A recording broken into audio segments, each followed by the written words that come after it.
ওই সময় কিন্তু এই রাষ্ট্র অস্তিত্ব ছিল না, কিন্তু নবীজি বলেছেন শাম আর ইরাকের মাঝখান থেকে বের হবে, আর ওই জায়গাটা ওরা দখল করে ফেলেছে। এমনকি তামিম দারির যে হাদিসটা আছে, যেখানে দাজ্জাল শেকল দিয়ে বাঁধা আছে না, একটা জায়গায় বলা আছে, ওখানেও তামিম দারিকে প্রশ্ন করছেন ওই মানুষরূপী দাজ্জাল যে বাইসানের খেজুর গাছে কি খেজুর ধরে?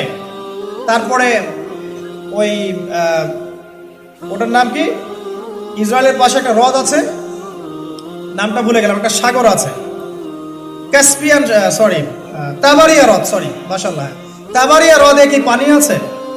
মানে মানুষরূপী দাজ্জাল কয়টা প্রশ্ন করছেন, বাইসানে খেজুর গাছে খেজুর ধরে, তাবারিয়া হ্রদে কি পানি আছে? তো তখন এই জায়গাগুলো কিন্তু তখন শামের অন্তর্ভুক্ত ছিল।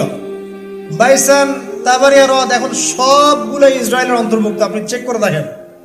হাদিস বলা হয়েছে 1450 বছর আগে, আর এখন কিন্তু এই লাস্ট 100 বছরের জায়গাগুলো ওরা দখল করে ফেলেছে।